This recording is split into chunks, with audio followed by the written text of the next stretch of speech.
Hi everyone, I'm Jag Panisar, and this is a recording of the 80/20 presentation that I did in June 2026. The title of this talk is How to Stand Out on LinkedIn When Everyone Sounds the Same. So let's get straight into it. I don't know about you guys, but at this moment in time, in June 2026, I can now smell an AI written LinkedIn post from a mile away. They all have a very distinct style about them, and I believe it's becoming problematic. And this is the reason that I chose to talk about this today. But a few important points. I use AI. We use AI at Xpand. It's not an anti AI talk, it's about bad marketing habits. AI should support your thinking, it should not replace your thinking. And that's the thing that's really frustrating me. I think we're in a position now where a lot of people are using AI to write content, copy and paste it, boom, spit it out, and it's actually causing things to just become very much the same. Why does everyone sound the same on LinkedIn? Because there's a lot of dependency on AI for content. Like I say, it's all starting to sound the same, and people are kind of almost losing that critical thinking capability. Now, content is a fundamental part of your marketing. We're obviously talking here about your personal LinkedIn posting, but obviously that's an extension. That's about your personal brand, which should be connected in with the business brand. So everything that we work to the framework of Solar 7, which is a model that we have created ourselves. So I'm going to quickly talk through Solar 7. Solar 7 is 7 stages to achieve return on investment. So stage 1 is about discovery. It's all about sitting down and understanding your organization, seeing where your organization has been, where it is now, where it wants to go, who the customers are, who the competition are, and what the goals are. Stage 2 is about strategy, and that's about capturing all activity that needs to take place in order to achieve those goals. And it's all about doing the research on the audience and the competition and pulling together a document, a strategy that says, right, from the goals that you've outlined in the discovery stage, we want this thing to happen in month 1, this thing to happen in month 2, month 3, month 4, and so on and so on. Stage 3 is your brand and your content, and that's at the heart of the model. Now, your brand is so much more than just a logo. It's about perception and how people see your brand, but also content is in there. And obviously today's talk is all about content, which this just straight away demonstrates how important it is. Stage 4 is all about your website. So once you have your brand and your content and your message in place, you want to put that into your website, which is like the sun in your solar marketing system. And then stage 5 is what we call the planet. So these are all the different ways that you might drive traffic to your website. So that's being found on Google, social media, email marketing, advertising, and PR. And the idea is these all work alongside each other, drive traffic to the website, and that's what generates the inquiry. The orange ring around each one of these is content. And the reason for that is just as content is fundamental to the heart of the model, it's just as important for all the channels as well. If you're putting out social media content or sending out emails all day, every day, and the content is not aligned with your target audience or the values of the organization, you're going to be saying nothing to anyone. It needs to speak to the audience. So content is key. Stage 6 is review and measure. So putting all this stuff into action, you want to test what's measuring and look at the data and fine tune the good stuff and get rid of the bad stuff. And ultimately, that's what's going to lead to return on investment. So that's Solar 7. And today, like I say, I'm talking about content. So it's really important because content is at the heart of the model. It actually spreads throughout the model. So it's so important to make sure you're putting the right kind of content out that represents you and represents your organization. Otherwise, you will be doing long-term damage. So let's have a look at a few statistics. So this is research that was done by Ofcom in April 2026. In 2024, 61% of adult social media users were actively posting, sharing, and commenting. In 2026, this has reduced to 49%. So in the space of 2 years, that's a reduction of 12% of adults sharing and posting and commenting across all social media platforms, not just LinkedIn, all social media platforms. And that is quite a drop. So it gives an indication that, people are not really kind of engaged, not really posting and sharing and commenting as much. Now, Ofcom tested people's ability to spot fake social media profiles. So I'm going to play a little game here now.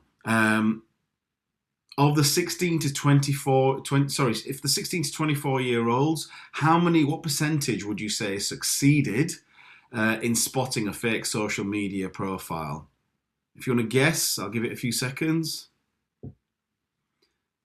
The answer is 88%, right? So that's quite a high percentage of 16 to 24 year olds were able to spot a fake social media profile. So what do you think that success rate was for a 25 to 34 year old? The answer to that is 17%, which is quite a surprising figure. You wouldn't think it would drop that much. And then if we look at 35 to 44 year olds, what would you say that percentage is? The answer is 15%. So again, this is research that was done by Ofcom. When I presented this to a room full of almost 30 people, they were all very surprised, as was I when I first read this research. So it goes to show, this is talking about fake social media profiles. People were not able to spot them. The people aged 25 to 44, less than 20% of those people were able to spot fake social media profiles. So that kind of also applies to fake content. So you could say, well, that gives an opportunity for us to put fake content out there. Great. Hear me out. 89% of UK adults still use at least one social media platform, but many are becoming consumers rather than creators. So actually, this is another stat. People are using stuff, but they're actually dropping out in how much they use it. So it just goes to show there could be an opportunity there. People are still consumers. So, getting your likes and getting your comments and getting your shares, there isn't as much onus on that now because people are still using it. I myself have had numerous situations over the years where I've posted content for a period of time on LinkedIn, and then I've met somebody while out and about and they've said, oh, I love your content on LinkedIn, but they've never engaged with it online. So it goes to show people are still using it. So what's happening on LinkedIn right now? Let's talk about this in relation to AI. AI content, I tend to find the very predictable structures. The storytelling tends to be quite generic. The writing is overly polished. Obviously, we should be checking for typos and that kind of thing anyway, but it just comes across overly polished. Everyone sounds clever. Now, I'm not suggesting we're not clever, but when AI suggests something, it comes out and most people think, oh, this sounds clever. Oh, I'll put this out there. It'll make me sound clever. But actually, it's just not true to that individual. Again, I'm not saying that people are not clever. I'm just saying sometimes because it just comes across as this very robotic, similar style, that just creates a level of sameness. So I'm going to give you a few examples. So this is a screenshot of a post that I saw. I've taken out the names because I don't want to offend anybody. These are people who are from all over the world, really. And there's nothing wrong with the content that they're actually saying. But the general style, in terms of the way it's being put together, I'm guessing it's being put together as AI. Either that or, unfortunately, they're just writing in a similar style to AI. So don't worry too much about the actual content. But there's two elements here. The thing I've circled at the top, they acknowledged it, they owned it, then they showed progress. And then what I've circled a bit further down, transparency creates credibility, accountability builds trust, and a little bit of self-awareness makes brands feel human. This stacked up style, there's nothing wrong with what is being said, but this stacked up style is a dead giveaway for an AI generated LinkedIn post in this moment in time, June 2026. Another example, this is another screenshot of a post. Straight away, you've got this three stack up style. For some, it's confidence that the business won't go backwards. For others, it's headroom to hire, invest, or finally take a step back. For many, it's freedom, less pressure, better decisions, sleep. Again, nothing wrong with what's being said, but there's this three-level stack up style. So as soon as, I tend to spot it in a lot of places, and it just takes away a bit of credibility. And then another one, a very classic thing that people know AI for is the line where it says, the visibility gap isn't about doing more, it's about being able to see what actually matters. Basically, the structure of it isn't X, it's Y. It's a very classic AI It's a very classic AI way of writing things. To demonstrate that, here's another screenshot. What I've circled there is it's saying AI isn't the threat, falling behind is. Obviously, this is a post about AI. It's also got a lot of M dashes in there, which are a bit of an old school giveaway. And then this is another one. This is a great post, actually. It caught my attention because it's about Jeff Bezos. He got his siblings to invest £10,000 each when he first started out, and now their shares are worth over £1 billion each, according to this post. I don't know how true it is. But what they'd done is that they'd put the same style in there. The lesson here isn't about investing, it's about conviction. And when I read that part of it, I thought, oh no, this is just being copied and pasted out of AI. So to take it a step further, I know I've been talking about LinkedIn, but this is a screenshot of an Instagram post that I saw about the Jacksons. I'm a big music fan, so I get a lot of information on anything music related, really. And this post was talking about how in 1984 the Jacksons getting together was a really big deal. And the opening line in there, it says, in 1984, the Victory Tour wasn't just a concert tour, it was a cultural event.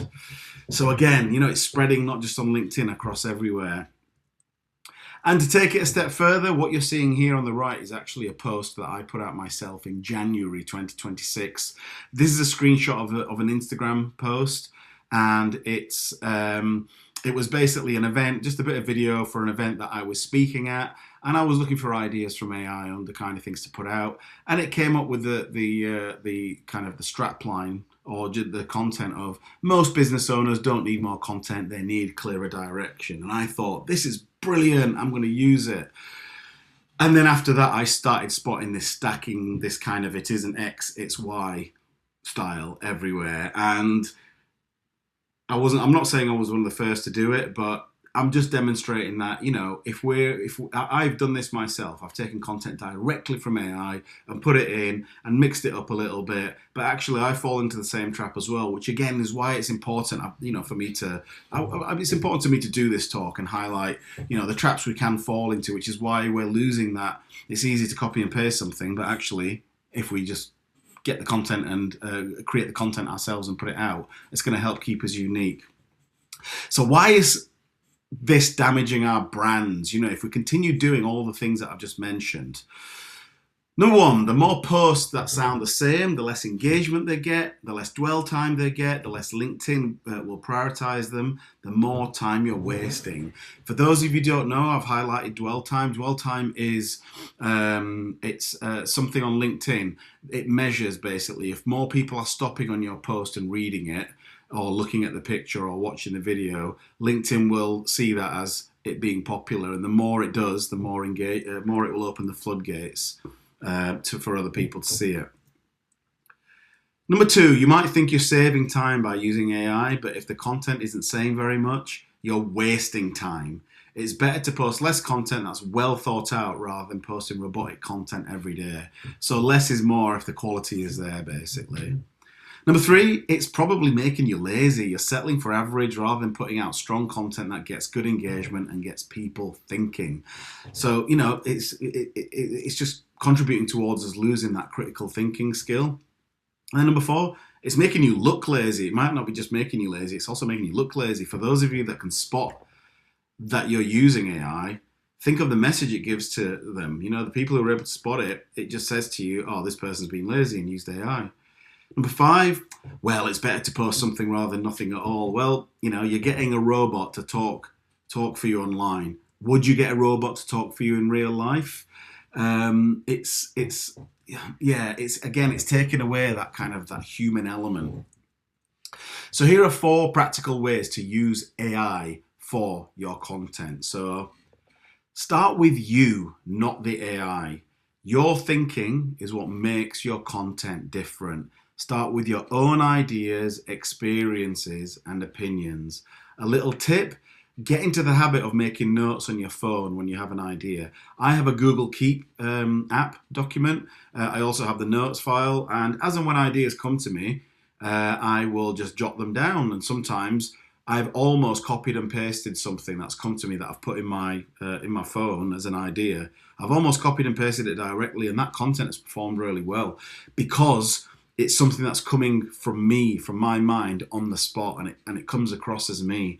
So that's something that I would really recommend. It's all about the stuff that starts with you. Number 2, feed AI your content. The more context you give, the more you the content will be. Share your audience, expertise, tone, values, and the type of content you want to be known for. So you need to train AI. Imagine it's like a child that's just learning. You need to train it on how to sound like you. So here's a prompt idea. Very simple. Here's the information about me. Here's information about me, my business, and my audience. Insert that information.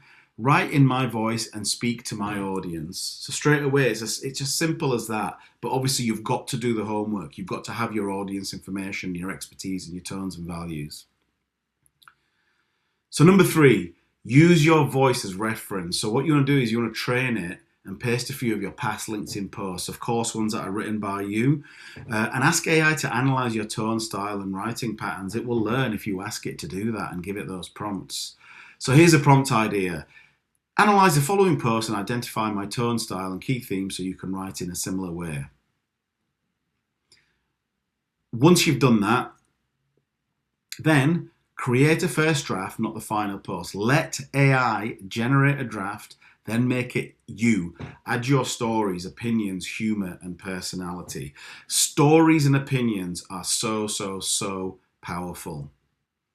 Your edits are what make it authentic. So yes, you've used AI, but you haven't just done a straight copy and paste. You've seen some of the pitfalls to watch out for. Just make sure you shape it so it sounds like you. Now, LinkedIn is the second most cited domain across ChatGPT, Search, Google AI Mode, and Perplexity. And this is information from SEMrush, and this was in March 2026. Now, why do they do that? AI search engines appear to favour first-hand experience, professional opinion, industry knowledge, human experience, and frequently updated content. LinkedIn contains all of these. Now, this is kind of similar, really, to what Google are looking for when it comes to, ranking content, written content as well. So obviously, the AI search tools and Google are thinking in the same way. So basically, regular posting of human content on LinkedIn is therefore good for your brand. So if you're getting, if you're using AI as a tool to support your thinking and putting the time in for it to become a thing, that's when you're really going to be able to benefit from it. And going back to Solar 7, remember, Solar 7 content is at the heart of the model, so it needs that human element to it. Literally your heart is a human organ or a living part of a living being's organ. So it needs that element, it needs that soul to it. And then you can use the AI robot to help you to put it out there. When you take the time to get your AI foundations right, then you will save time in the long run. Take your time to get the foundations right, and then it will help you after that. So one final takeaway, guys. Most people think AI is the answer. It isn't. The answer is knowing what you stand for, what you want to be known for, and what your audience actually cares about. Once you've got those foundations in place, AI can become incredibly powerful. Thank you, folks. I would love to hear any questions you have. You can contact us via our contact form on our website, or you can comment on this video. And it would be great to answer any of your questions. Thanks for listening.